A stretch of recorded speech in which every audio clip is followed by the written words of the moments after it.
Hello everyone, Dom here. Thanks for tuning in to my geeky book launch stream. It's mad to think I've been working on this for like the past 2 years now. I started writing this book all through World of Warcraft. I started playing it in a very geeky way, which is through role playing, where you actually, I know it's geeky, you walk around with your character and you speak as if the character's speaking. And I made some good friends doing that, and someone asked me a while back, what's your character's backstory? And I didn't really have one at the time, so I thought, do you know what, I'm gonna write that. I was on holiday a couple of years ago for the summer in Guernsey, and I just started writing it. I got to about 10,000 words, and then I kept writing it and I kept writing it, and I ended up with a book 120,000 words later. I hope that doesn't put you off the amount of words. It's not too bad actually. And here I am, and I thought, do you know what? We're in lockdown and everything. Why not do a launch stream? Just it'll be fun, you know. I've got lots of friends and family on watching this, so thank you for taking your Friday night out to sit down with me and have a geeky session. Spatch, I've seen there. Thanks for tuning in. Is Dom publishing a book? Another of the signs is the end nigh? Yes, the end is nigh. Yeah, great. Thanks for tuning in, guys. I'll run through the structure just quickly of the stream to see what you're sort of getting yourselves into. I'm going to try and keep this stream to roughly an hour so it doesn't go on too long, so you can have more of your evening to do other things. Spatch says his word limit is 119,999. Yeah, nice. Okay, Spatch, you won't be able to. Well, you've already read it, so you know, Spatch here in the chat. He helped proofread this book, which I'll come on to a bit later. But yeah, just going into the structure then, guys. So I'm going to start off with a book blurb, and then I'm going to try and do this giveaway. I've looked into how you can do a giveaway on stream, and I'm hoping that I've got it all set up. You'll see here I've got some physical copies of the book. This is really limited edition because it's fan fiction. I can't sell these things, so I've made 20 of them. I've given a couple out to family already. I'm going to give away 5 on stream tonight. If you want them signed, if you want to be geeky, I'm happy to sign them for you. So I'll start that soon, the giveaway. Then I've got a trailer reveal. So I've made I've had some people help me make a trailer, which I'm going to put on socials and announce the book and get it out there to the Warcraft community, because there's a lot of people that still don't know that this is a thing, you know, and there's a lot of other fan fiction books out there. Actually, it's quite competitive as well. So I'm going to do that. I'm going to run through some thank yous, and then I'll get onto the book reading, and then you might be sick of hearing from me and my monotonous voice, so I'm going to jump into some reviews there as well. I've got a couple of early reader reviews, and then I'll go into a Q&A, so you can ask me anything there. You can ask me about the book, anything else, what I'm up to with work, or anything else, whatever tickles your fancy, and I'll do my best to answer your questions. Silly questions welcome, of course. I might do another reading, probably not, because I did a quick run through yesterday, and the book reading, I was reading it quite slowly, so I don't want to drag on for too long, but we'll gauge. If people in the chat want another reading, I'll maybe give you another one, and then I'll pick the giveaway winners and end the stream.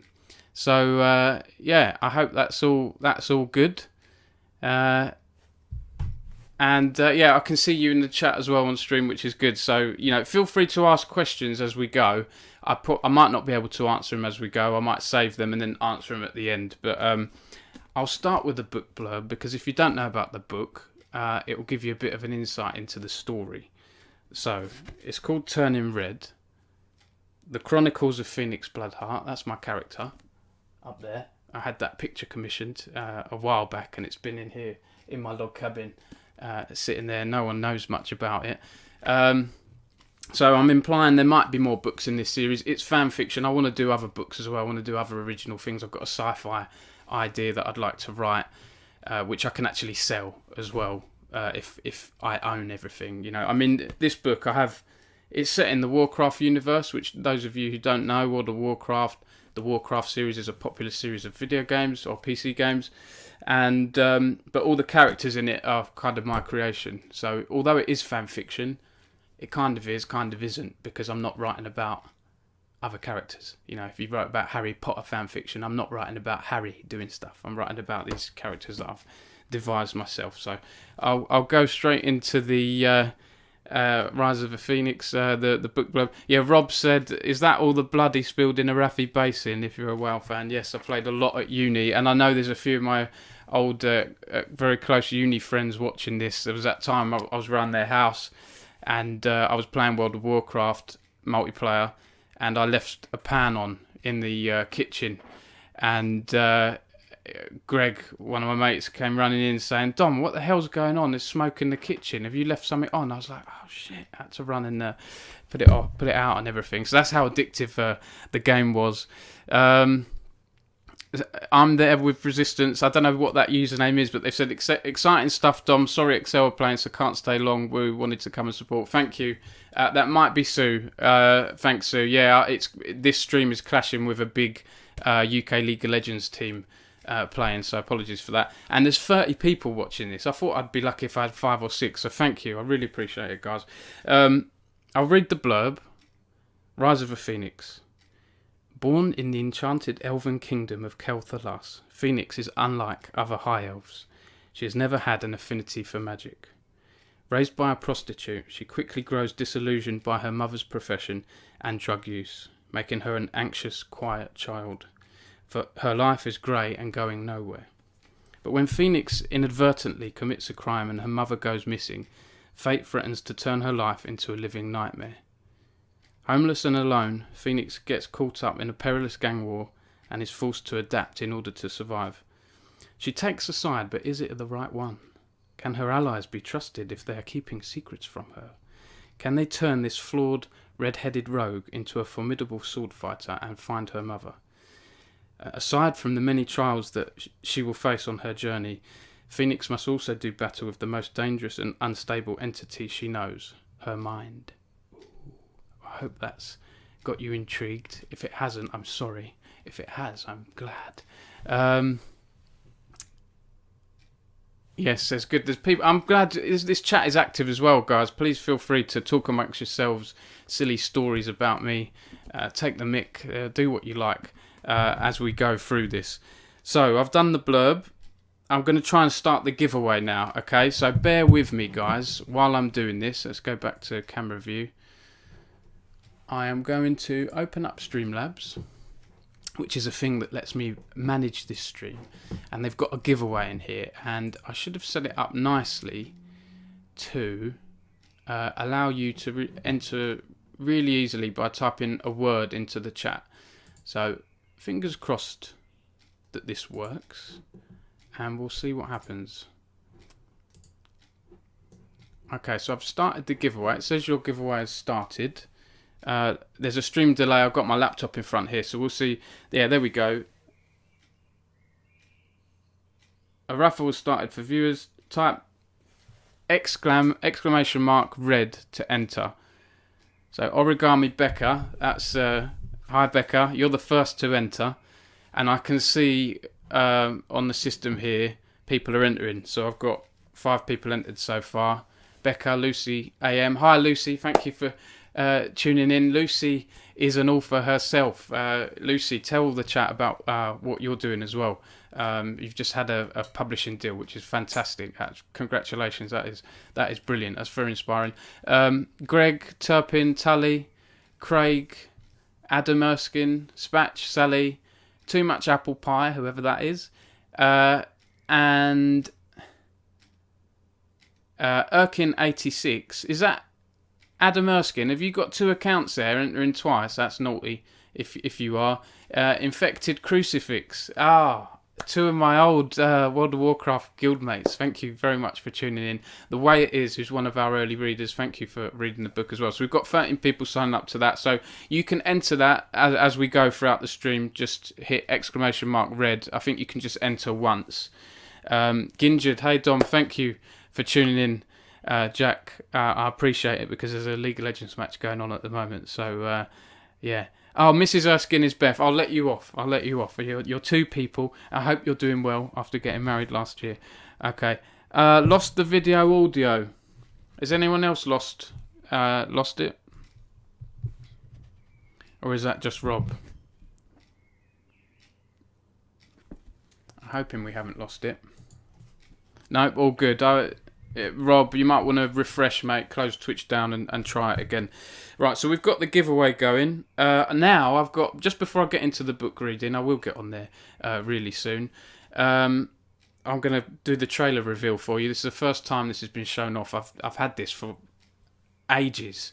Thanks to Tom for helping with this. So I'm going to show this off.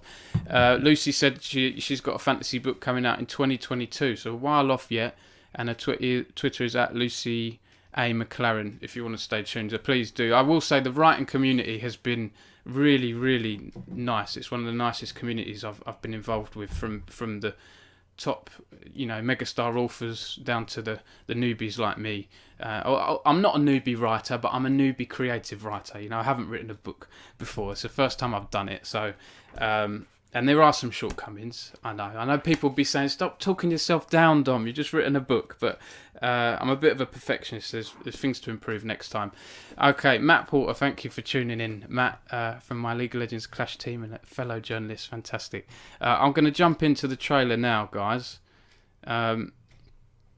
So this is going to be shown on socials, but I wanted to, say thank you for you guys tuning in and show it off here first. So for this trailer, I'll tell you what, I'll just play it first, and I'll shut up, I'll play it, and so here we go.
Okay, cool. So I hope you enjoyed that, guys. I'm going to plaster that on Reddit and Twitter, Facebook. I know it's a vertical video, but there's not much you can do with a portrait you've had commissioned that is in vertical format, So so that'd be good. Thank you to Nariel, who drew that amazing picture. I had that commissioned, I think it was like a couple of years ago now. Tom Stratford, my good friend, my old uni pal Tom, animated that, and fantastic, Tom. Thank you for doing that. And shout out to Leonardo Zorzi, a composer I found on Fiverr.com. It didn't cost a fiver to make that music, but I love it. That's original music. That's the character Phoenix Bloodheart's theme tune now, and I can do what I like with that, basically. So that's lovely. I'm glad you enjoyed that. Tully saying Adam Turpin is watching this naked. I don't want to know that. Thank you very much, Tully. Right, okay, so I think we'll jump into the book reading now, guys. Oh, first, sorry, I've got a list of thank yous. So I thanked a few people there. I just want to thank a few others before I get into the book reading, and I'll jump straight in. So I mentioned those three. Shout out to James Batchelor. I've mentioned him already on the stream. That's Spat UK. James, I'm sorry you had to work with me and sit next to me and put up with me for years, and car sharing on the way to work and back. I'm an annoying git, but it was good times, mate. It was good times, and thank you for proofing the entire book.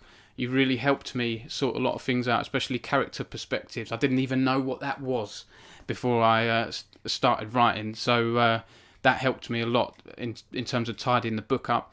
And shout out to other early feedback I got from alpha readers: Roy Hemingway, Louise Walgren, and At The Way It Is 35 on Twitter. You really helped me change a few bits around in the book. And there's a few other thank yous there for some of the fonts and things like that. Some of the guilds, the great guilds I've been in over the years in World of Warcraft. And a shout out to the game's makers, of course, Blizzard Entertainment. My book has nothing to do with them. It's non-commercial. I'm not making a penny from it. So keep your lawyers at bay, please, Blizzard. And a shout out to FeslianStudios.com for the music at the start of this stream as well. And to Michelle Anderstar at Ingram Spark, who inspired me to do this launch stream. So fantastic. I'm going to try and slow my pace of jittery talking down a bit now as I give you this book reading. So I'm going to switch back to my camera. Okay. Spatch says, I'm sorry too, Dom. No, you were good, mate. Yeah, your Spatch rage on the roads, I'll never forget. Yeah, you weren't too bad. Okay, so for this book reading then, guys, I'm not going to read straight from the start. And I'll explain why. I'm going to jump into chapter 4. The prologue is set at a slightly different time period to at the start of where the story begins, so you don't sort of need to know the prologue anyway. The first 3 chapters cover Phoenix's early life, which is when she's sort of like 5-6 years old. So there's a few bits there that add flavour and context to what comes later in the book. But for this reading, I've picked chapter 4 because it's one of the main sort of plot points. It's one of the main. It's like a hook into the book. I'm a poet and I didn't know it. Spatch and Lucy will be able to tell you what the name of this thing is, as more experienced authors than me. There's a word for it. There's a name for it. It's the main part of the book that sort of gets you hooked. It's the main sort of piece of plot. You know what I mean. I'm going to stop. Inciting incident. That's it, Lucy. That's it. It's an inciting incident, which you don't need to know. It's an author thing. But I'm going to read the chapter that has the inciting incident and a bit of context. So Phoenix, she grows up in an inn. Her mum is a prostitute there. It's sort of like half inn, half brothel type thing. She doesn't like it. She's grown disillusioned from it. At this point in the book, she's 15 years old. And basically she wants out. She's had enough. She doesn't get along with her mum. Her life's going nowhere. She wants to get a new life for herself, basically. So we're at that point. So here I go. Let me know if I'm talking too fast or too slowly or too stupidly or whatever. But I hope it's okay. I'll do my best. Okay, so chapter 4, A Fire Inside. Phoenix has been planning this day for months, having spent so much time just thinking about what to write. Now it's here, she's surprised that she doesn't feel nervous. Phoenix would never be able to say these words aloud, but as she writes, she continues to bottle some of her feelings and holds back the tears while doing so. She writes, Mother, I can't do this anymore. The blood thistle, the prostitution, the questions you've left unanswered. Why do we have to be stuck here? Who is my father? Do you even love me? Our life here is dysfunctional and I've had enough, I'm leaving. Maybe I'll return one day to show you there is life outside of this inn. Until then, please don't come after me. Phoenix. Later that evening, Phoenix says goodbye to the inn's bouncer, Solari. Not literally. Let's see if I can lean this here, move this keyboard out of the way 1 second. Later that evening, Phoenix says goodbye to the inn's bouncer, Solari.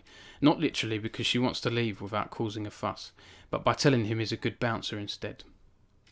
The ageing battle mage is taken aback by the sudden compliment and is left blinking and bewildered as Phoenix scoots off to her room.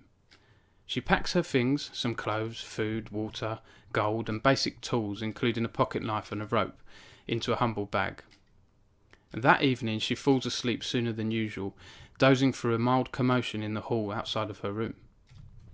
The following morning she wakes up in the early hours while everyone else is still asleep.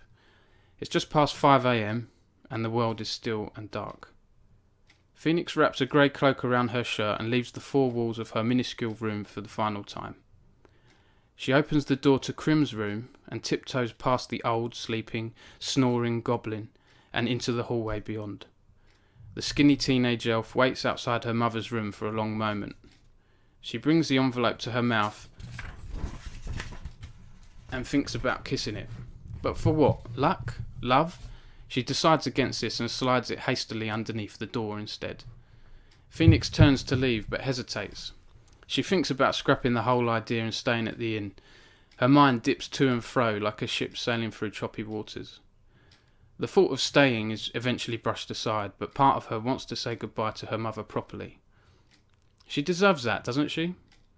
Phoenix reaches a middle ground and decides to take one last look at her mother while she sleeps. Phoenix slowly opens the door to her mother's room and shuffles inside almost silently, stepping over her own letter. She turns her nose up and holds her breath. The room stinks of blood thistle, the substance her mother had grown addicted to. She moves towards her mother's bed and suddenly comes to a stop. The room is empty and her mother is gone. Phoenix checks the clock. It's too late for her to still be working. Something is wrong. She scurries back to Crim's room and knocks on the door, quickly questioning why on Azeroth she's doing so, and decides to just walk in and wake the goblin up instead. She rocks the frail goblin a little too vigorously and he awakes, startled. What is? Crim groans. My mother is not in her room. Where is she? Phoenix whispers. Crim's half sigh, half yawn and look of guilt tells Phoenix he knows something. I had to kick her out. What? Why? Phoenix raises her voice slightly. She had no idea why she was whispering anyway. I'm sorry, the blood thistle abuse was a problem. People were talking about her and I can't house a substance like that in a place like this. She was attracting the wrong crowd. It's nothing personal, it's just bad for business. So you kicked her out without letting me know, after all we've done for you in this inn. Phoenix feels a pang of rage but keeps in line. I was going to tell you in the morning you were sleeping, Crim slurs in his half-asleep state. She was okay with it and I didn't force her to leave right away. Your mother wanted you to know she'll be back soon to talk to you. Phoenix doesn't notice his nervousness. Did she say when? She asks. Crim shakes his head sadly.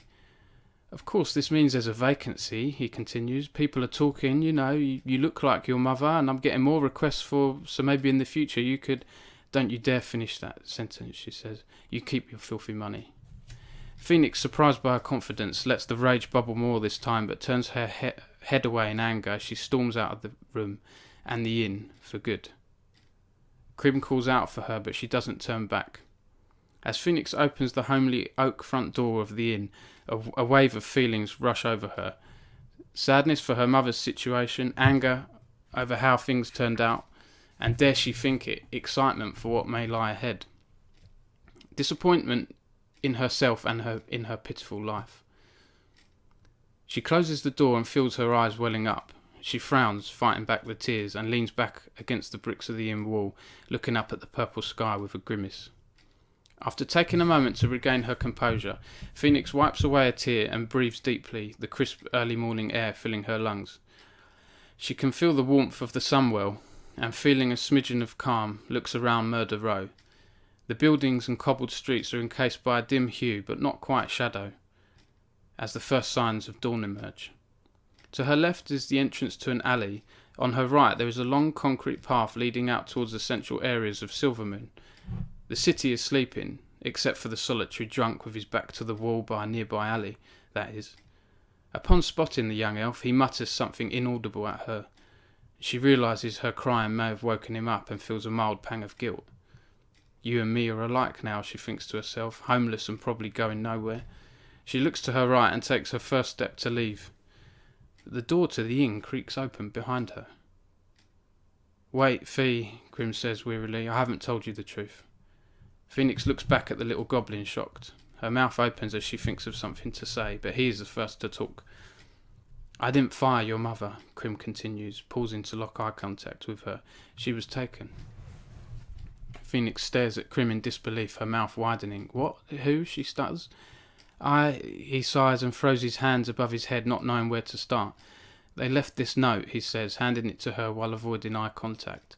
Phoenix takes it, stunned. Your mum didn't want you to know. She didn't want to scare you, Crim says, but you're not a little girl anymore and you deserve to know. I'm sorry, Phoenix, I really am. Please don't do anything stupid. Come back inside, won't you? Phoenix takes a deep breath as she grips the note tightly, not wanting to unfold it or discover what lies within. Deep down, but she knows she must. She opens a folded scrap of paper slowly, reading each word carefully. It reads, Amelia can no longer afford to pay for our goods, so she's now in our property until the debt is paid. Do not speak of this or your business will suffer. In the meantime, we suggest you find a new whore for your establishment. A small feather has been drawn and smudged in the bottom corner of the note. Phoenix softly scrunches the paper and looks up at Crim as her world crumbles around her, almost literally. She wants to cry, to scream, to panic all at once. The powerful feelings that have been buried for years rush to the surface and this time cannot be contained by Phoenix's mind. All noise evaporates. The sound of the gentle breeze brushing the leaves of a nearby tree, the creak of the door and Crim's concerned voice, it is all replaced by silence, followed by the pounding of Phoenix's heart as it thunders rapidly inside her chest. She's trying desperately to focus on Crim, to answer him, but all she can see is the old goblin silently mouthing something to her as if in slow motion. Phoenix attempts to turn her head, but everything around her blurs, like she's travelling at 100 miles an hour yet somehow remaining stationary.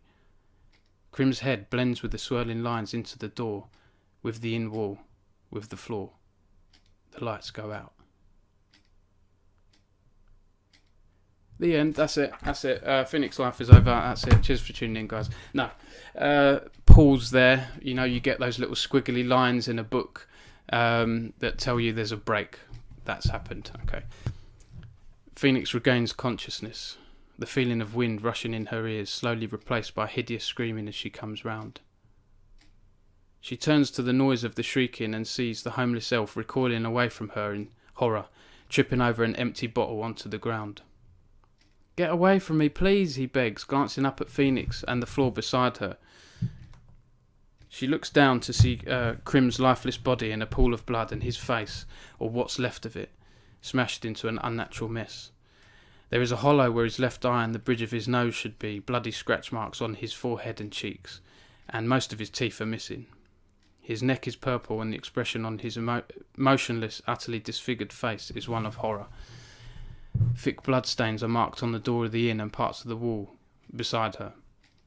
Phoenix retches and vomits onto the floor, part of her sick splashing onto Crim's boots. She turns away from the body in disbelief, leans over and spits, out of breath. As she leans her palms on her knees, she notices both of her hands and the sleeves of her grey shirt are stained with blood. She starts to shake with fear. "Help! Somebody, guards!" the drunk shouts, and Phoenix hears footsteps emerging from the nearby alley. She looks up at the cowering elf and back down at the blood on her trembling hands. She thinks for 2 seconds and runs. She sprints along the long tarmac path to leave Murder Row as quickly as possible, her slim frame swiftly cutting through the air, the satchel bouncing awkwardly on her back, her leather boots patting softly with urgency on the cobbled street. Before she reaches the grey wall at the end of the path, which forks left and right, 3 thoughts rush into her mind all at once. First, she ponders which way to turn, left towards Royal Exchange, the quicker way out of the city, or right towards the bazaar, the longer but potentially safer option with crowds of shoppers and traders to hide amongst, although scrap that, they won't be there this early. Second, how long will it be before other guards identify her? Third, did she really just kill someone? Not just anyone, the person who provided a home for her whole life, the only thing she'd ever had that could come close to a father figure. The third thought makes her feel sick again. It lingers in her mind, causing Phoenix to glance over her shoulder while running at full pelt. Crim's lifeless body lies in the centre of her line of vision. Phoenix feels a mix of fear, panic and disgust, all rolled into a ball of anxiety. She spots the tramp speaking to a fully armoured royal guard who turns towards Phoenix. Her eyes widen. His ornate silver armour is dull with no morning sun to catch its edges and glint. What if he's a battle mage? He could cast a spell towards her and harm or restrain her in seconds. She pushes the thought aside, quickly swivels her head forwards again and continues running forwards. She gasps. Phoenix suddenly crashes into someone. She knocks over an oncoming male elf who is adorned in a majestic set of blue robes, sending his large gnarled wooden staff ricocheting noisily onto the floor, and her bag flying to the right, choosing the path for her. He shrieks in shock and anger as he spills over backwards onto his backside, while Phoenix, unable to break her momentum, tumbles on top of him as they clatter to the floor. "Shit!" she cries out, panicked by the seconds wasted and her displaced bag. "Imbecile!" he grumbles loudly, swatting her away, but she's already pushed herself off him, leaving a smear of goblin's blood on his silk robes, which he hasn't yet noticed. "Watch where you're going!" Phoenix ignores him and instinctively sprints towards the bazaar. She picks up her satchel on the way, throwing its strap around her left shoulder and tightly under her right arm as she runs along the narrow path sandwiched by several small buildings and closed shops. This time Phoenix doesn't take a half second to look back at the guard. She thinks she hears him shout something, but she's in full flight now and blocks the noise out. Phoenix's body aches like never before, not because she's never run as fast in all her life, and not from the impact of bumping into the passerby, but from something else. Her slim torso feels like it has been drained of energy, as if she's been working out all morning, or crashing after a sugar high. Phoenix blinks for a second as she attempts to absorb whatever she can from the sunwell. Nothing happens. She still feels lethargic, but forces herself to continue, hoping the adrenaline coursing through her veins will see her through. The wind rushing in her long ears quietens as the path suddenly opens up and she emerges into the bazaar's main circular plaza, turning left to face the large gaping space between her and the street leading to the inner elf gate and Silvermoon's exit. Panic crashes over her like a wave, stopping her in her tracks momentarily as she breathes wildly and darts her eyes all around the plaza. There are merchants setting up their stalls and carts as the first trickle of shoppers enters the streets. But there is still hardly anyone there here. It's too early for crowds. Blending in and losing any trailing guards that way is not an option. She hears desperate footsteps and clanking armour in the alley behind her and instantly resorts to plan B. Phoenix starts running again, veering slightly to the left to avoid making a scene in the middle of the large circular plaza. She knows she must pass through the inner elf gate before word reaches it if she's to evade capture. Phoenix digs deep for that extra something and runs a little faster. This is not how things were supposed to be. She had planned on taking her time to walk out of Silvermoon one last time and admire the world around her, to drink in the magical aura and early morning stillness of her home city, enshrouded in permanent springtime by the sunwell. She wanted to do this to ease her doubts and forget the past. Instead, she's running like a headless chicken fighting for survival. Regardless, Silvermoon is beautiful. The beige buildings stand tall, decorated in traditional elven style with splashes of blue, red, green and gold. It demands the attention of every elf, every visitor, every inhabitant present, the occasional luscious green or red leaf tree adding to its beauty. But Phoenix cannot register any of it properly as she whizzes through the ancient city alone at this hour, without her mother for the very first time. As she passes the stall, she catches the eye of a merchant glancing towards her with puzzled curiosity. He soon spots the guard running after her, as do a few other traders. Phoenix is already halfway across the plaza when the guard emerges from the alley she left some 10 seconds ago. "Stop her!" he yells, the deep voice echoing across the plaza. Phoenix suddenly comes over giddy and slows ever so slightly to retain focus, her boots staggering across the cobbled ground. She passes a couple of patrolling guards, previously hidden by a large marquee on her right. She notices them in her peripheral vision but keeps her distorted focus dead ahead. The pair of guards look at each other and back at Phoenix. This propels her to keep up the pace, fighting against her body's urge to stop and rest. She shakes it off and continues. "Ha!" A screaming echo comes from the other end of the plaza. "By the sunwell, stop that girl!" The two guards give chase, joining the third a few seconds ahead of him, but Phoenix has already reached the street at the end of the plaza and is now bursting with all her strength towards the inner elf gate. Her light, slim frame gives her an advantage over the heavily armoured guards with their long shields and double-bladed swords. Flashes of blue, gold and white blur in front of her as she passes tall, ornate buildings either side of the street, which is paved with beautiful blue stones. There's the odd person here and there going for an early morning walk, their eyes bulging at Phoenix as she whizzes past, but at this hour there's hardly anyone else around.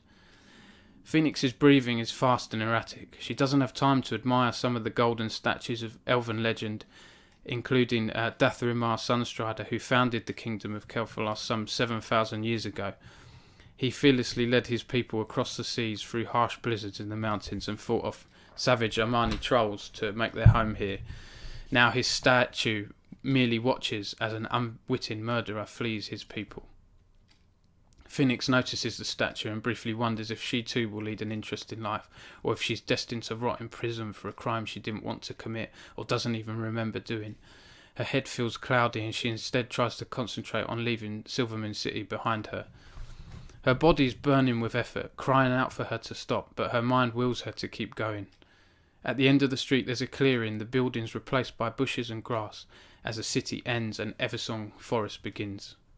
She can hear distant shouts from the guards behind her, but doesn't hesitate as her boots move from the tap of the concrete to the silent muffle on grass. Phoenix turns right and hesitates. The enormous inner elf gate dawns in front of her, defiant and bold, the only thing standing between her and freedom. Fear bubbles within her. The gate opens at sunrise every morning around 6 a.m. for traders and customers to bring their coin into the city. But Silvermoon is still in that transition between night and morning. The gate is closed tight. The only ones inside the city right now are those who live there or those who passed through the gate yesterday. She's trapped. The elf gate consists of 2 gargantuan wooden doors, each inlaid with gold and displaying a striking ornate pattern, which flows and curves as one when both doors are shut, as they are now. Each thick door is about 25 metres long and 20 metres tall, creating a huge 50-metre wall, a barrier to protect Silvermoon from the outside. A flicker of blue magic beams across the elf gate, which is sandwiched by 2 circular stone guard towers and sheer, almost unscalable hilltops. Battlements run atop the length of the gate, connecting the twin towers, with some of Silvermoon's finest guards and archers stationed and ready upon them. 2 special gatekeepers are positioned at the centre of the battlements, responsible for any guard shift changes and, most importantly, open and closing the gate via 2 huge stone winches encrusted with magical runestones. The guards here speak only in Thalassian, the High Elven tongue, and expect travellers to speak it too should they wish to trade in the city. Phoenix, knowing she probably has a half a minute maximum before the other guards catch up with her, runs straight towards the centre of the huge inner elf gate. "Anaria Shalar!" Shouts one of the elves down at her from atop the commanding elf gate. "Speak your business." "Anara la Belore!" By the light of the sun, Phoenix yells between her breaths, her heart tearing through her chest like a drum. A breeze catches her hair as she desperately tries to catch her breath. "Belore, Aranau, Belore, Aranau." The sun rises, she repeats desperately, but gets no response. One gatekeeper says to the other, low and impossible for Phoenix to hear, "She's eager, Andreas, it's not daybreak yet." Phoenix cries up at the guards again, her voice breaking and echoing across the large open space. "Anu Belore Delanar!" The Eternal Sun guards us. Back atop the high battlements, the second guard responds to the first. "Bah, it's only a little girl, Daniel, just ignore her." The gatekeeper's words trail off as in that very moment the first ray of sunlight pokes above the horizon, catching Phoenix's ginger hair and gleaming mildly off the gold pattern of the inner elf gate. Phoenix is spending every valuable second to take as many breaths as she can, but the shining glint from one of the guards' helmets atop the elf gate takes her breath away. "Huh," the first guard states, watching the first light of dawn break over the horizon. "Would you look at that? Guess she's right. Well, let's open it." "Al Diel Shalar!" The second guard yells down towards Phoenix. Safe travels. Hope flutters in her heart as she sprints towards the 2 towering doors, smiling widely. "Al Diel Shalar!" she shouts in return with ecstasy and disbelief. "Al Diel Shalar!" Safe travels. The 2 gatekeepers atop the battlements start to turn their respective winches, and one of them shakes his head in response to the girl's peculiar enthusiasm. They do not see the 3 guards emerging from the edge of the city towards the grass and the enormous gate. Phoenix arrives at the base of the gate, pressing her hands on it as if this will somehow force it open quicker. She shuts her eyes and thinks about what may happen if she's caught, her heavy breaths seeping into the old wood. After what seems like an eternity, but it's probably only a few seconds, Phoenix feels the large door twinge as it starts to move. She looks over her shoulder and spots the 3 guards shouting at the top of their voices, running towards her and waving at the guards in the battlements to close the gate. "Talunu men no Keldorai, deaf to those who oppose the High Elves," one of the guards shouts up at the gatekeepers. "Wait," the first gatekeeper says to the other. "Andreas, what's that?" "Huh?" he says in surprise, both gatekeepers moving away from the winches and looking below to see the guards waving at them to close the elf gate. They spin back towards the winches and turn them in the opposite direction fast in a bid to close the gate, but it's too late. Phoenix has already slithered through the narrowest of gaps between the 2 mammoth doors and is now sprinting down the hill into the thick shrubbery of Eversong Forest. There's confusion as the gatekeepers atop the wall and the guards below them shout out at one another, the gatekeepers trying to make sense of the situation, and the archer generals in the 2 towers beside, unable to understand what is happening fast enough. With no clear instructions given to them in the commotion, Phoenix is able to make distance between her and the gate. She has her eyes half closed now as she runs, her heart feeling like it wants to beat its way out of her chest, her mind telling her that a volley of arrows could shred her to pieces at any moment. But by the time the guards have opened fire on Phoenix, she's at the edge of the forest, blanketed by the leaves of 100 trees, casting her in shadow, the shouts of the guards now a mere muffle in the wind. Phoenix is terrified and incredibly lucky to be alive, but she is alive, and she feels more alive than she can remember. That's the end of that chapter. So, I hope you liked that. I hope I didn't talk too fast, and I hope there hasn't been technical problems, because I'm not seeing any updates on the chat here. Okay, yeah, you're all being kind and polite. I was thinking, oh my god, has this crashed and I've got to do all this again? Oh, I'm glad you liked it, guys. That was weird to read out when you've got an audience that you can't hear but you can see, and no one's talking. So I'm glad, because that meant you were engaged, right? Or just being polite, or both. Dandy chap, hi Dom, not mentioned it before, but excited to see your progress leading up to release of this book. Very happy for you. All the best to you and your family. Thank you, Tyrion. I really appreciate that, mate. Tyrion is a very, very good high elo League of Legends player, so I appreciate for you coming on the stream. I'm glad you liked that, guys.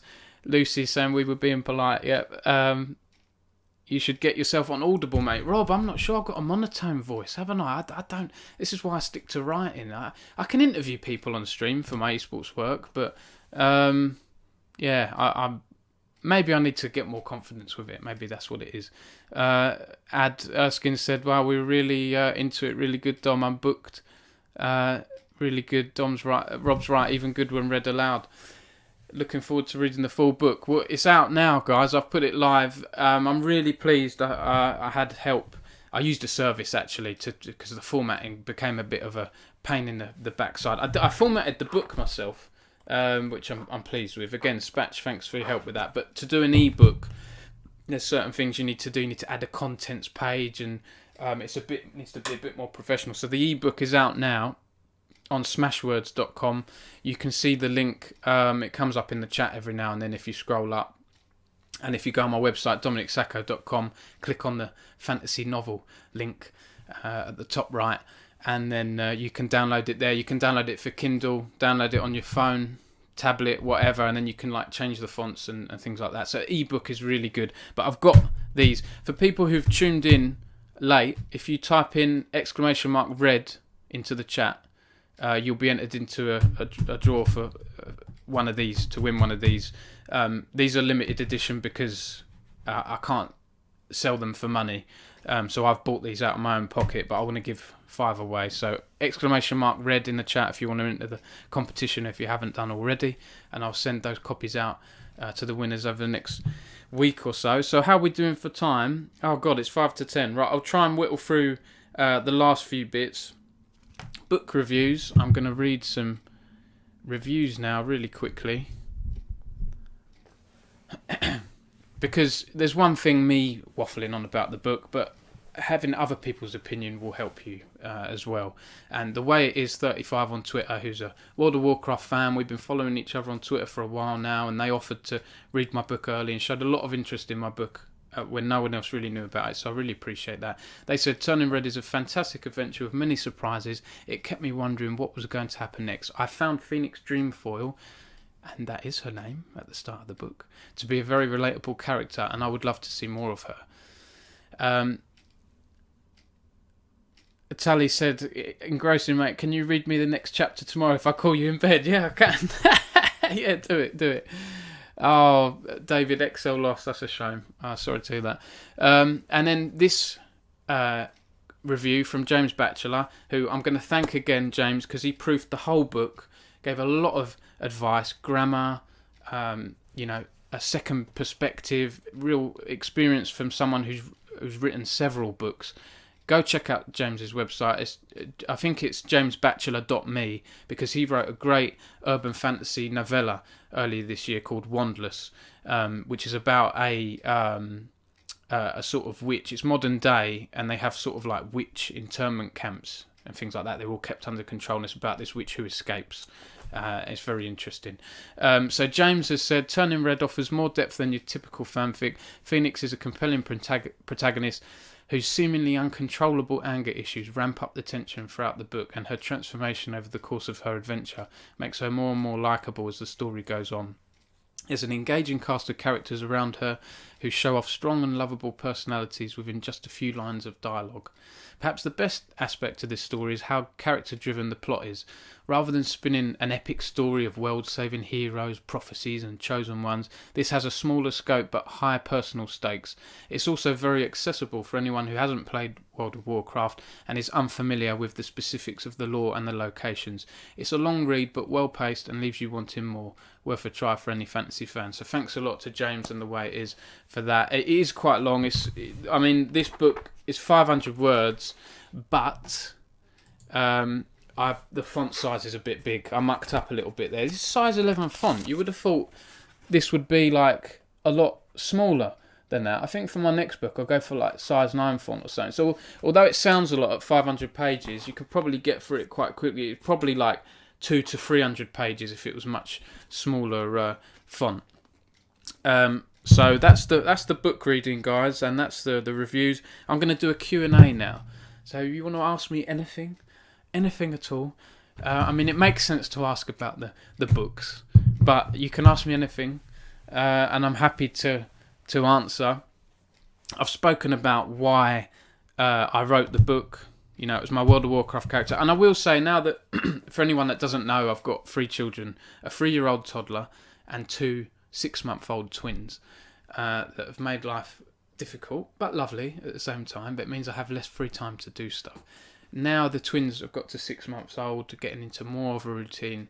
I have evenings like this a little bit more now.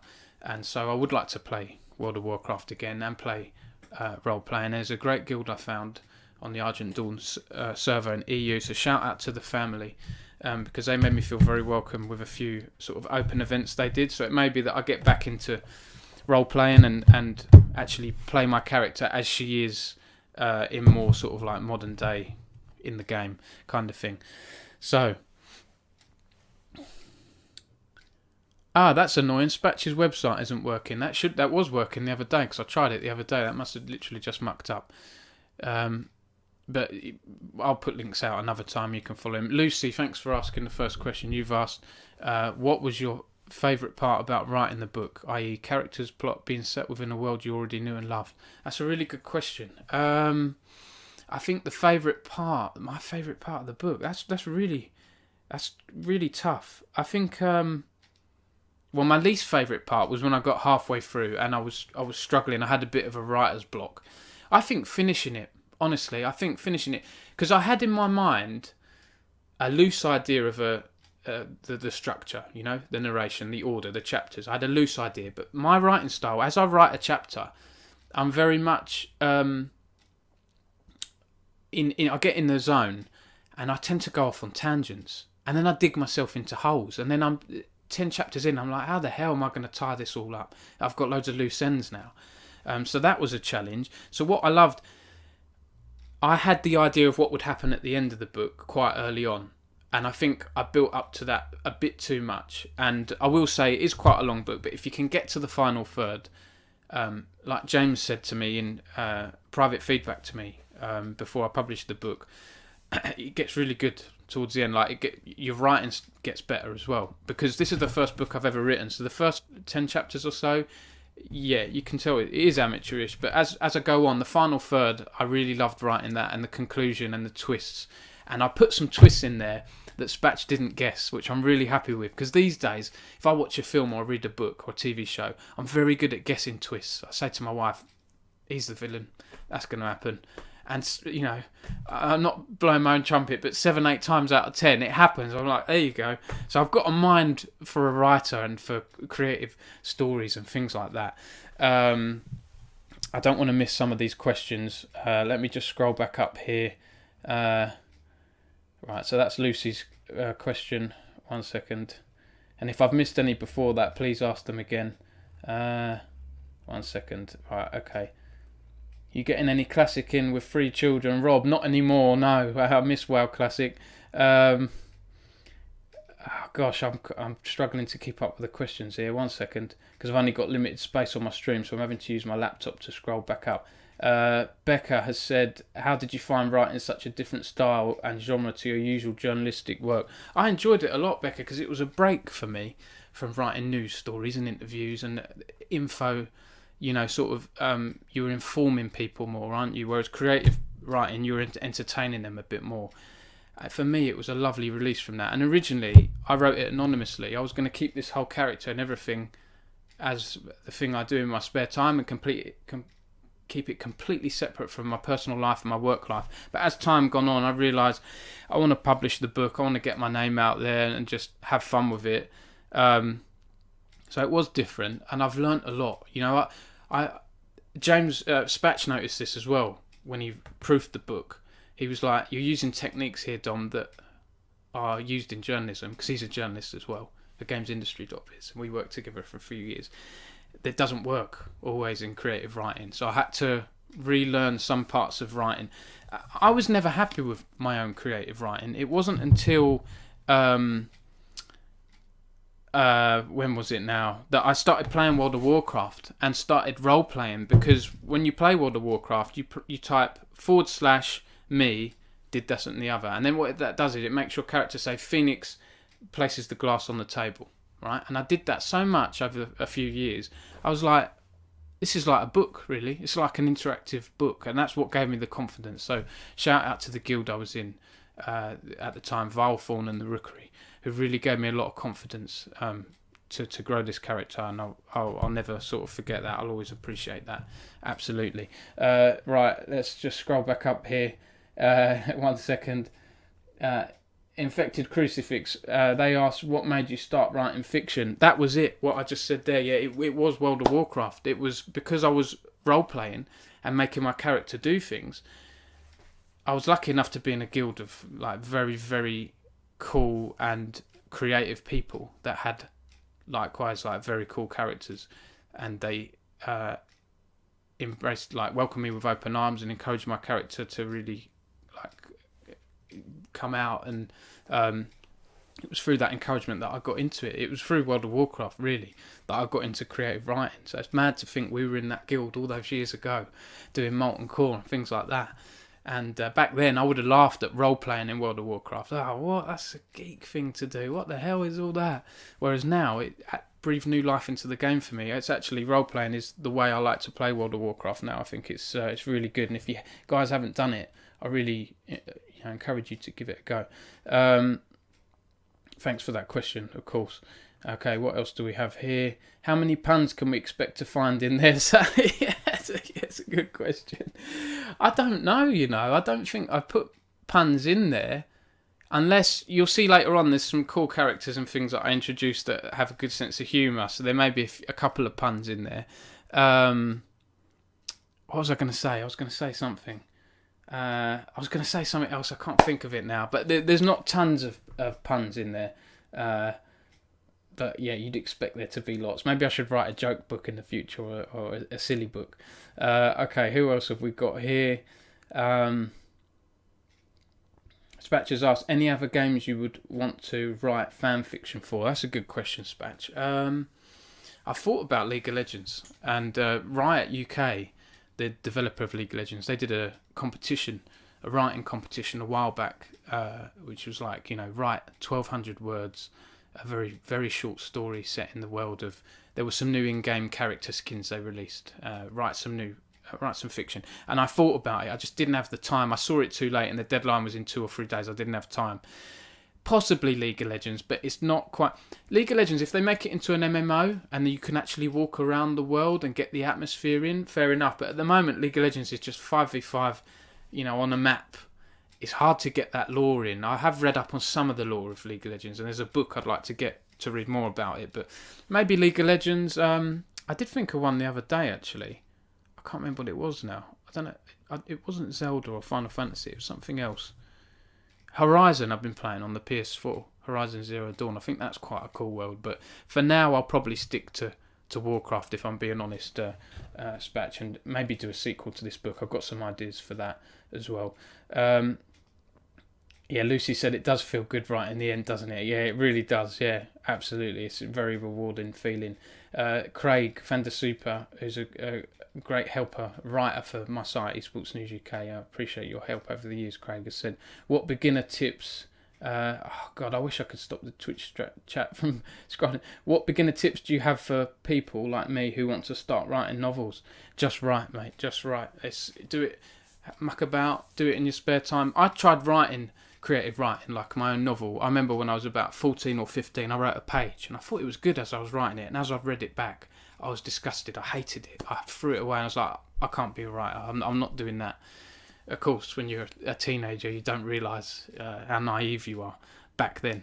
I mean, that's ridiculous, isn't it? For me to give up after writing one page of fiction at 15 years old, it's just stupid, isn't it? So just write. It's like esports. Just do it. Have fun with it. Craig, you've studied, was it history and I think at uni, but you have a lot of writing skills. You've got writing skills from doing the esports stuff as well. So just go for it. Just get some ideas down. And I'd be out and about, I'd be out shopping or something, and an idea would pop into my head. So I'd jump onto Google Docs on my phone and I'd just write it down. My note document for this book is an absolute mess. It's about 60 pages long, character arcs all over the place. It's horrible. When I get to my next book, I'm looking forward to deleting that because it's horrible. So have notes, have a Google Doc, and you can just add to it. Any ideas that come into your head, just throw them down, Okay, let's go on to the next question. Let's have a look here. British Esports, can't believe I'm late. Morgan or Elliot, whoever that is, that's okay. Don't worry. Thank you for tuning in. We're doing the Q&A now. You missed the book reading, but that's okay. Infected Crucifix says, yes, twists. Yes, there's several twists. Adam Erskine has asked, do you need World of Warcraft knowledge background to understand the story and the world? No, you don't, Adam. And you'd have seen if you were listening to the review that Spatch wrote earlier. He said something like, I may have read it quite fast, that you don't need understanding the world.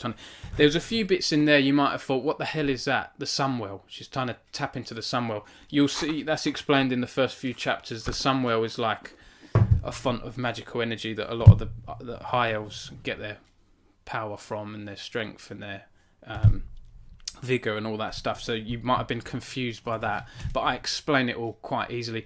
I had Bodgy, one of my good friends, messaged me the other day, said, Dom, I'm about a quarter way through the book, enjoying it.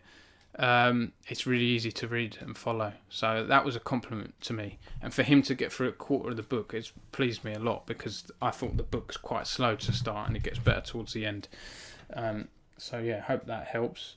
Who else we got here? Okay, so there's a few of you chatting amongst yourself. Greg, hello Greg, how you doing? Meg, how you doing, Greg? Gregadef. How many people's homes do you think you will need to almost burn down to write the sequel? Yeah, oh gosh, yeah, I don't know. Oh man, and it's funny you should say that as well, because I did want to use some real songs for the start of this stream. And I wanted to use Firestarter by Prodigy. That's all I'm going to say. I'm not going to say anything else. But yeah, it's Phoenix does grow to be a bit of a hothead. So yeah, there's a teaser for you there. So that was Gregadef there. Let's see the next question. The Twitch chat is still moving fast, which is really good. Elliot, thank you, Elliot, for tuning in. Skyrim would be a good one. Yeah, it actually, that's a really good shout. I think dragons and things like that. I wouldn't mind doing that. And actually, do you know what, Elliot? You've reminded me of something there. There's something else that inspired me, probably subconsciously, was Skyrim, because there's a group in that, the Dark Brotherhood, which if you haven't played Skyrim, or if you have played Skyrim and you've never done the Dark Brotherhood questline, go and do the Dark Brotherhood questline. It's one of the best gaming storylines for me, and actually I got a lot of inspiration for Phoenix, probably from Astrid. Anyone who's played Skyrim and done Dark Brotherhood, Astrid is like a leader of a sort of hidden group of assassins, and that inspired me a lot. I think I have a little... Wait one second, guys, I'm just going to be geeky. I have a little figure of Astrid from Skyrim. Look, there she is there. Oh my god. Have I copied subconsciously? I mean, maybe. She's in red and black garb, isn't she? Phoenix isn't as angry as Astrid. They're very different people. But yeah, I mean, that's a general rogue look anyway, isn't it? Red and black and things like that. Let's put that on there. Okay, let's scroll up.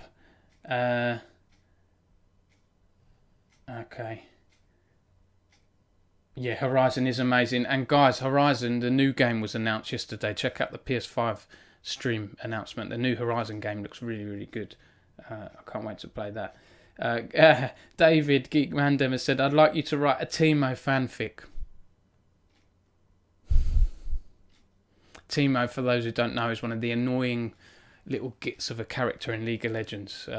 Oh dear, you'd have to pay me to write that, David. I tell you, if you, I'll send you a quote, yeah, and then you want me to write me, I can write you a Teemo book, no problem. But I have a high fee for that, I think. What else do we have here? Lucy has asked, it's easy to become disheartened and to criticise yourself. Remember, we've all got to start somewhere and find people to share your writing with. I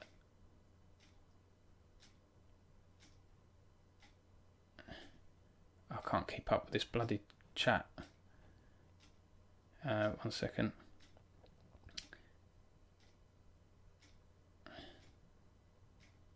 Share your writing with and give feedback. Yep, absolutely.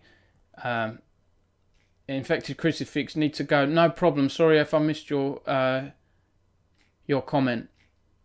We've got a gap at 5 a.m. But thank you, and I appreciate that because you've got kids and everything. Thank you so much for tuning in, and I hope you like the book if you choose to read it. Elliot, you won't be buying a copy because it's free. This is free fan fiction, so go check it out. It's on dominicsacco.com now, and on Smashwords you can get the ebook. So if you've got a Kindle or any device, I hope you enjoy it. I'm still struggling with this chat. Bear with me, guys. Spatch has said your first book is always shit. Your second still shit, but less. Hang on, where is it?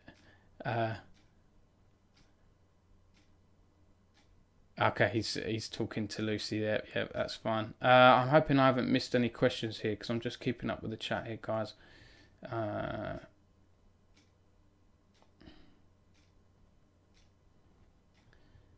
1 second. Right, I think I'm catching up here now. The Sacco Snacko emote. I've got a Twitch emote you'll see there. Elliot's put that. That's for my work at British Esports. Elliot's one of my colleagues at British Esports. Thank you for tuning in, Elliot. Right, I'm catching up now on the chat. Sally needs to hit the bed. No problem. Thank you. I know it's late. I'm going to tie this stream up in a minute. So thanks very much, Sally. Dom, where can I buy a physical copy? I can't really sell them, Elliot, because it's fan fiction. If I would sell it for money, Blizzard would get in hot water because I don't own the Warcraft franchise, so I can't sell it for money. It has to be completely non-commercial, so please download the ebook. I have some copies. Enter the competition if you haven't done already. !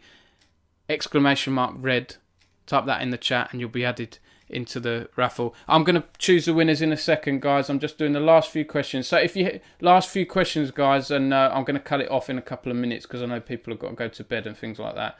So Arnie JDG said, hi Dom, Joe Griffin here. Congrats on the book, can't wait to have a read. Thank you, Joe. Thank you for tuning in. Joe's done some great works for Esports News UK. Thank you, Joe, for tuning in.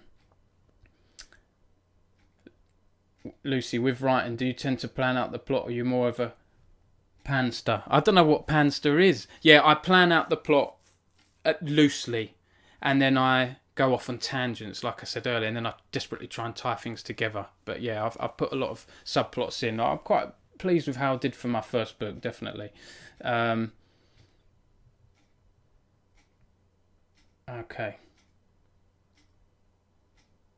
Spatch, why write this as fanfic and not adapt it to be original fantasy so you could sell it? I thought about that, Spatch, and there's a couple of reasons why I chose not to do it. One, I really like my character. I wanted to do her backstory. Her backstory doesn't work properly if you take it out of Azeroth, you take it away from the Sunwell, and I didn't want to rip off those things, you know. I didn't want to call something Kel Dalas instead of Kel Falas, or call the Sunwell something else. People piece it together and go, this is just a Warcraft rip-off. So I really wanted to do it.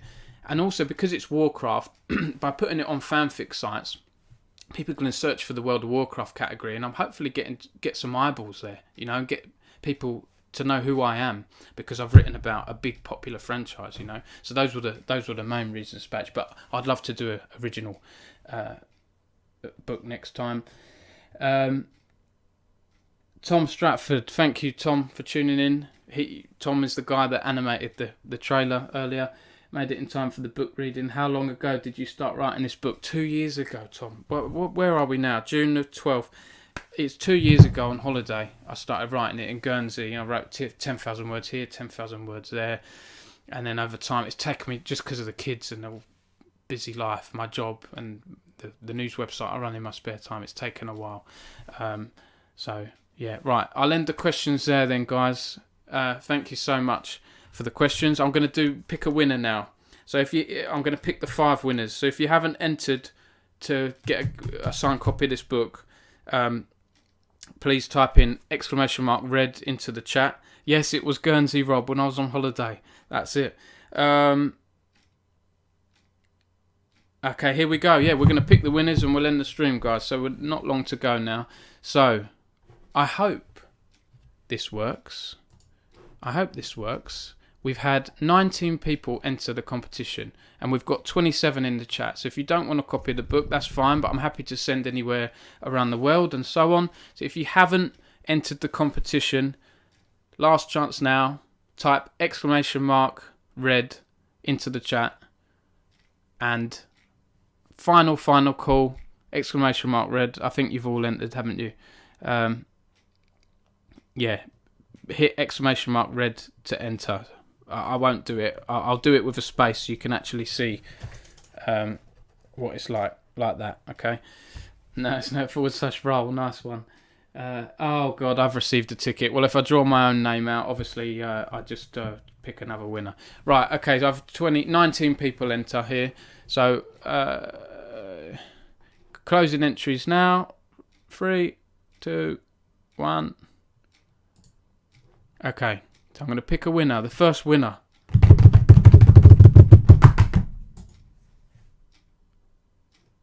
You won't believe this. It's Sacco Potato. What the hell am I doing? Well done, Dom. Well done. You won a copy of your own book. Well done. Thank you, Dom. Cheers. Right. Let's do this properly, shall we? Let's pick another winner. Bloody rigged thing. Right. Too much apple pie. Too Much Apple Pie is the first winner. I hope you're still in the chat, because I don't know your real name. And if you don't want to say your real name, please message me and your address so I can get this out. I should probably write this down, shouldn't I? These winners. Just let me get my horribly messy work notepad. Look at that mess. Horrible mess. Right. Too Much Apple Pie. I mean, it will probably be saved on Streamlabs, but just in case tech malfunctions, I'm going to write the winner names down. The Burton Bradstock Massive. Hurrah.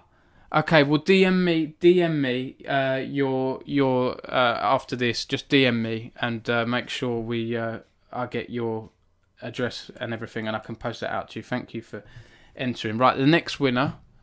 The next one is... Oh, it's Jill and John. Thank you. Gillian Jonathan, it's my aunt and uncle on Hazel's side. Thank you for tuning in. I appreciate that. I would have posted you one anyway because you're family, but I'll sign it. Let me know how you want it named, Gillian Jonathan. I've got a Sharpie. I can do Hazel. My wife made me do this. I can do a Sharpie on there, or I can do a red pen on there. You let me know. I'll sort that out afterwards. Anyway, okay. Next winner is going to be Elliot, my colleague Elliot. Again, I probably would have sent one round to work, but I'm going to post this to you, Elliot. So congrats for tuning in. People are going to think this is rigged, aren't they? Colleagues and me winning. God dear. So congrats, Elliot. Okay, now, next winner. This is number 3. Fandasuba, Craig. Well done, Craig. I'm going to get this in the post to you. Let me know if you want any messages. Otherwise, I'll do a stock silly or normal Sacco message. All the mods winning. I don't know what the hell is going on. I hope it's not doing that on purpose. I don't know.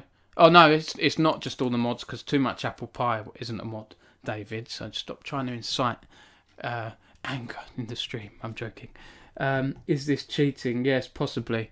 Yes, Elliot, you've got a physical copy. Nice one. I mean, I might get more made. They cost me about £10 each to make, but you have to get them in bulk, so it can be quite expensive, and I don't want to risk incurring the wrath of Activision Blizzard by seeing that I've sold any to anyone, so I may buy more in the future. So 2 more winners to go, guys.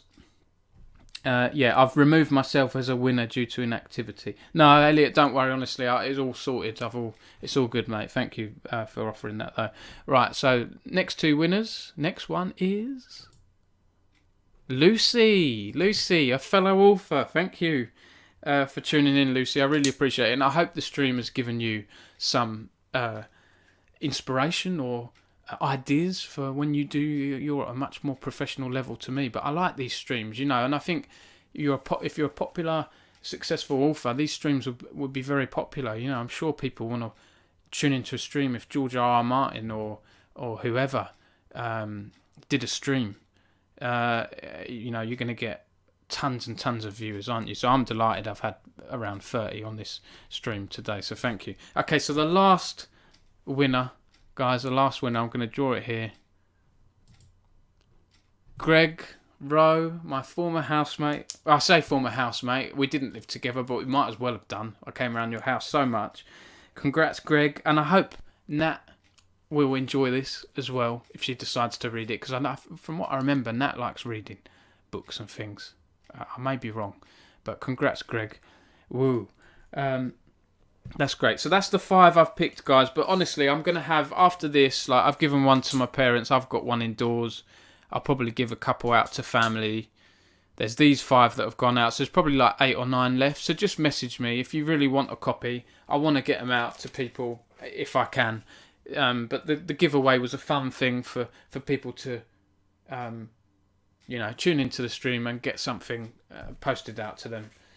No problems at all. So that's the draw done, guys, and that's everything. If you had more questions to ask, please ask away. I think an hour and a half we've been on here. I think that's a good enough time, isn't it? Rob wants one. Yeah, Rob, do you know what? I do have a list somewhere of people that it's on my notes Google Doc. I have a list of people that have expressed interest from a while back wanting the book, so I'm going to really do my best to make sure I get enough to send out. Nat's listening also. Thanks, Nat, for tuning in. And Spatch, I'm going to send you one, Spatch, anyway, because you proofread, you helped so much with this book, and I've got a copy of your book, so I'll send this out just so you can put it somewhere. Mr. Erskine Adams said, thanks for the stream, Don. Really enjoyed it and hearing you read. Well done.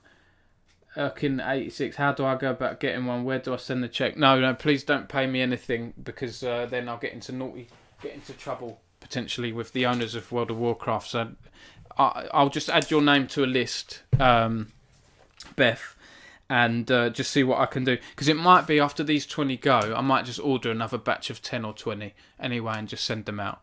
But the main way to get it is the ebook. Okay, so these will be limited, but the ebook is really good because you can change the font settings and all that. Cool. Okay, Rob's going to hit up Zolgurub. Good luck in game, mate. Good luck. Elliot's going to watch the VOD. Yeah, enjoy, Elliot. I hope you enjoy it. Thank you so much for tuning in. You don't have to do that. And you work bloody hard on the team, and Morgan. I really appreciate that. And all the team do. Becca said it's been great. Thank you, Becca. Once this lockdown's over, let's meet up. And everyone in this stream, you've all mainly friends and family. Let's meet up because I've missed a lot of you so much.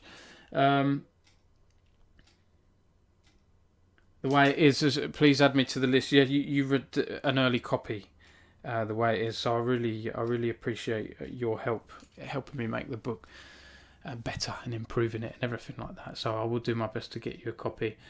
Thanks everyone for behaving. I didn't need to get mods in the chat because you've all been amazing. And Turpin, well done, Dom. Really enjoyed listening to it. I'm glad. I know you're friends and family, so I've created a bit of a bubble here. I did want to open it up to as many people as possible. So I know you're going to be nice to me anyway, but it does mean a lot, Turp. So I appreciate that. Fun stream. Thank you for the invite. We miss you too, Dom. Yeah, it's sad, isn't it? Well, the lockdown's lifting a bit. Once I think with Hazel, because she has asthma, she's a bit worried about it, and because we have kids, I think once there's a vaccine, I'll probably be going out and about. But for now, it's little things like dropping shopping off at my parents and all that stuff. So, thank you guys. I appreciate it. I don't think there's any more questions from anyone. It's been a good hour and a half stream. I'm going to sign off in a minute. And I'm going to leave it to the outro. So thanks again for watching this. Go check out dominicsacco.com. There's a newsletter on there if you want to hear about more of my books. Because I've got a sci-fi idea that I've had. I've actually had this idea for about 9-10 years. I wrote it down on a notepad before I had the confidence to write fiction like this. And I loved the idea, but I didn't have the confidence. Now I've got the confidence. It came to me in a dream. I know it sounds really weird. It came to me in a dream.